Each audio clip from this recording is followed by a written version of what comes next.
மக்களே, இப்ப நம்ம என்ன பண்ண போறோம்னா மட்டன் பிரியாணி செய்ய போறோம். மட்டன் எடுத்து வச்சிருக்கோம். அடுத்து வந்து மணி என்ன நைட்டு 10:15 ஆகுது. இந்த நேரத்துல இந்த சின்ன பையன் இருக்கான்ல, என் பையன், அப்ப எனக்கு இப்பவே பிரியாணி வேணும்னு அடம். சரின்னு இப்ப இருந்த கறியை எடுத்து வச்சு இருக்கிறதெல்லாம் வச்சு ஒரு பிரியாணியை பண்ணுவோன்னு வந்திருக்கேன். எப்படி பண்ண போறோம்னு பாருங்க. வாங்க பிரியாணி வச்சிருவோம். இது என்ன இருக்கும், கொஞ்சம் கரம் மசாலா போட்டிருக்கோம். அடுத்து வந்து கொஞ்சமா உப்பு போட்டு ஃபர்ஸ்ட் இந்த கறியை வேக வச்சிருவோம். ஒரு வேக்காடு வேக வச்சோம். மூடிய போட்டு ஒரு வேக்காடுனா எத்தனை விசில்? 2-3 விசில் வைப்போம். கறி வேகட்டும்.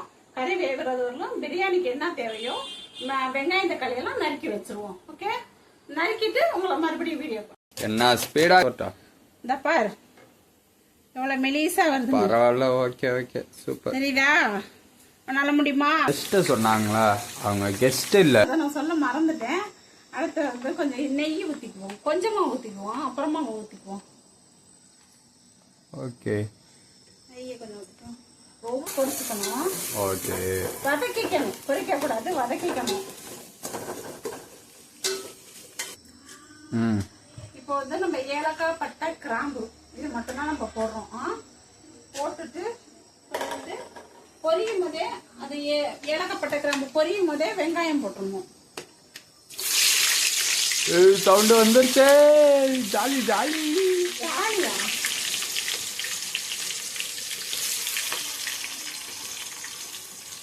இடையில அந்த 2 எனக்கு வந்து ரொம்ப ஆஹா ஊஹோன்னா சமைக்க தெரியாது. ஒரு அளவுக்கு சமைப்பேன். வீடியோ பாக்குறவங்களுக்கே தெரியும் நீ அவ்வளவு பெரிய இதெல்லாம் இல்லன்னு, அவ்வளவு பெரிய குக்கிங்லாம் இல்லன்னு. ஆனா அதுக்கு பேர் வந்து என் பிள்ளைங்க தான் வைப்பாங்க. எதையோ ஒண்ணு சமைச்சு தருவேன். இதான் நான் எப்படி சமைக்கிறேன்றத நீங்களும் பாருங்களேன். நல்லா இருக்காலே, நீங்க கமெண்ட்ல சொல்லுங்க. பிரியாணின்ற பேர்ல கறி போட்டு தக்காளி சோறு செய்து அவ்வளவுதான். இல்ல, பிரியாணி எல்லாம் கொஞ்சம் ஓரளவுக்கு பரவாயில்ல. பாதிக்கு பாதியாவது நல்லா நான் செஞ்சிருவேன். டேஸ்டாவும் இருக்கும். இப்ப சாப்பிட்டு பார்த்து சொல்லுவான் பாருங்க. இந்த டம்ளர்ல வந்து ஒரு 3 டம்ளர் அரிசி போடுவோம். அரிசின்னு சொல்லவே இல்லை நீ. இப்ப சொல்றேன். இதான் வந்து துளசி பச்சை. சரி, துளசி அரிசியை போட்டா சோறு கொஞ்சம் டேஸ்டாவும் நல்லாவும் இருக்கும். நான் எப்பயுமே துளசி தான் போடுவேன். இந்த ஸ்டேஜ்ல இருக்கும்போது 4 பச்சை மிளகா போட்டுக்குவோம். சரி, போட்டு அதை ஒரு பதம் வதக்கிக்குவோம்.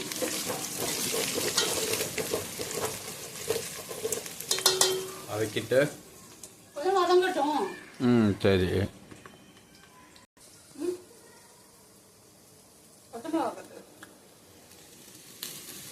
பச்சை மிளகா இந்த ஸ்டேஜ்ல இருக்கும்போது 2 ஸ்பூன் மல்லித்தூள் போட்டுக்குவோம்.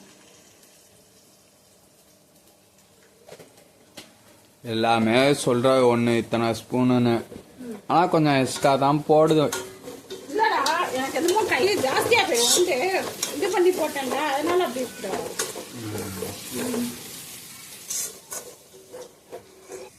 இங்க காட்டு மல்லித்தூள் போட்டு வதக்கி விட்டது. அடுத்து வந்து இஞ்சி பூண்டு போடுவோம். ஓகே, எத்தனை ஸ்பூன்? ஸ்பூன் கணக்குல அள்ளி போடுறேன். இஞ்சி பூண்டு போட்டுட்டு அதையும் நல்லா வதக்கிக்குவோம். அது தால்ச்சா அவ்வளோ நேரம் கழிச்சு விசில் வருது. அடுத்து தக்காளியை போடுவோம். இது எத்தனை தக்காளி? தக்காளி ஒரு 4 தக்காளி நான் நறுக்கினேன். சரி, அதுல 3 தக்காளி அளவுக்கு போட்டிருக்கேன். பாக்கி ஒரு தக்காளி தூக்கி போட்டுருவீங்களா? தக்காளி வந்து தூக்கி போட மாட்டேன், சட்னிக்கு வேணுமே எடுத்து வச்சுக்கேன். தயிர் பச்சடி செய்வோம்ல. ஓ சரி, அதுக்கு அதையும் 3 தக்காளி போட்டிருக்கேன். 3 தக்காளி போட்டு வதக்கிடணும். ஒரு 2 கிண்டிட்டு வாசம் வருது, நல்லா வருது. இப்ப புதினா ஒரு கை போடுவோம். புதினாவா? புதினாவா? புதினா. ஓ. அடுத்து மல்லி இலை ஒரு கை. காம்பா அதுக்கு போட்டு இலைய இதுக்கு போடுறீங்க? ஆமா. ஓ, ஓ அதெல்லாம் அப்படித்தான்.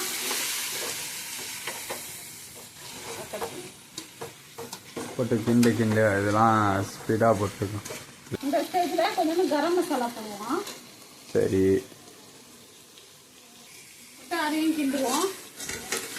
கீழே அடி பிடிக்குதுல்ல, அடி பிடிக்காம இருக்கிறதுக்கு கொஞ்சோண்டு தயிர் அந்த இடத்துல ஊற்றினோம்னா அடி பிடிக்காம இருக்கும். ஓ அது அப்பா. சரி சரி.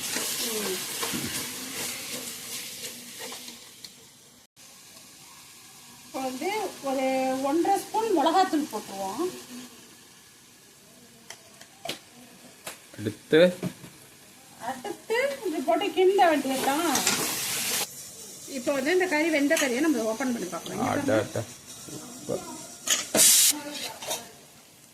கறி இப்படி எடுத்து நசுக்கணும்னா பூ மாதிரி வெந்திருக்கு பாருங்க.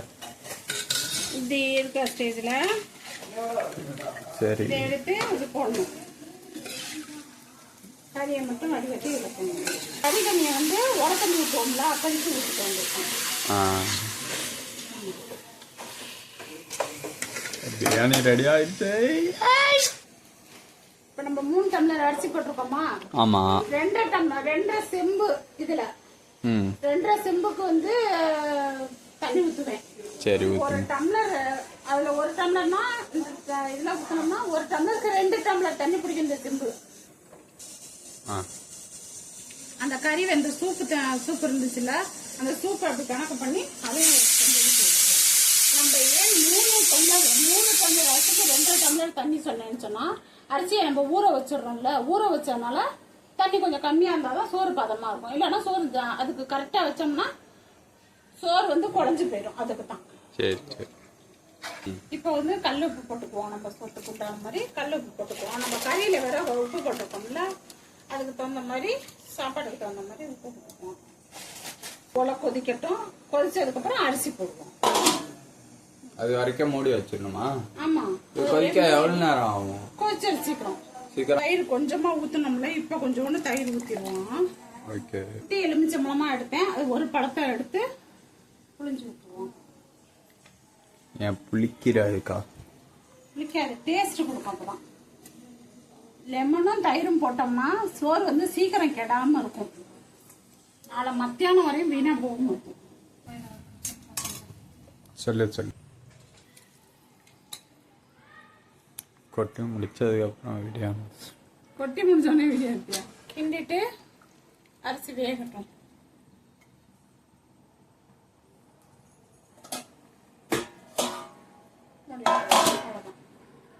திறந்து பார்ப்போம். ஒரு கிண்டுவோம்.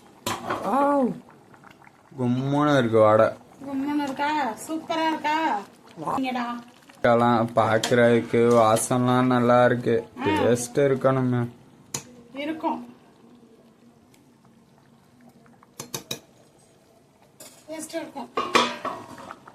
மறுபடியும் மூடி விட்டுருங்க. அரை முடியா. சோறு வெந்துகிட்டே இருக்கா? அப்படியே நம்ம தால் சொன்னோமா,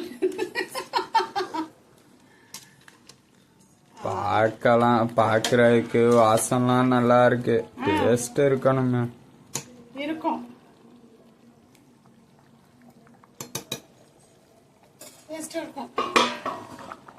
மறுபடியும் மூடி விட்டுருங்க. அரை முடியா.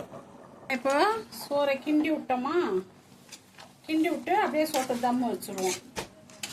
சோத்தாரமா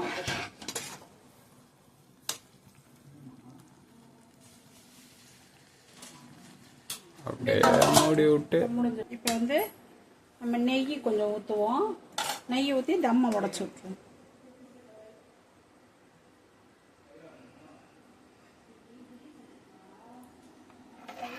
அது தெரியுதா?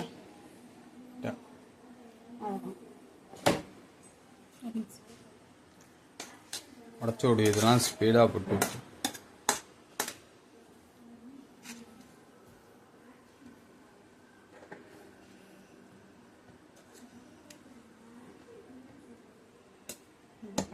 கொஞ்சம் ஸ்டாப் பண்ணு.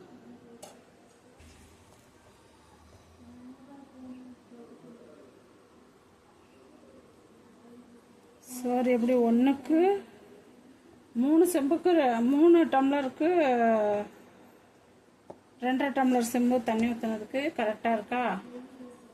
ஓகே, கரெக்டாக தான் இருக்கு. சோறு பதமாக இருக்குல்ல. அது நிறையா தண்ணி ஊற்றினோம்னா சரிக்கு சரி ஊற்றினோம்னா குழஞ்சி போயிடுது சோறு. இப்போவும் சரியாக இருக்கு. கறியெல்லாம் அப்படி குழஞ்சி போச்சு பாரு.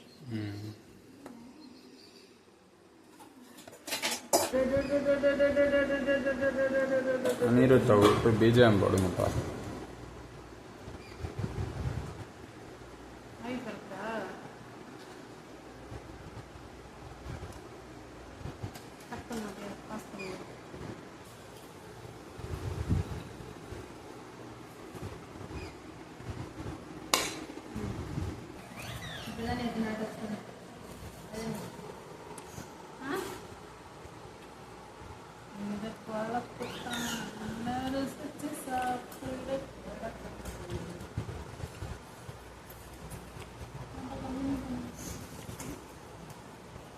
மாங்காய்,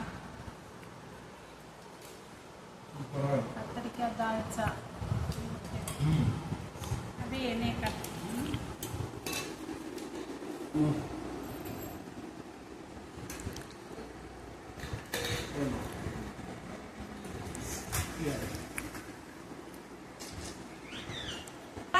எனக்கு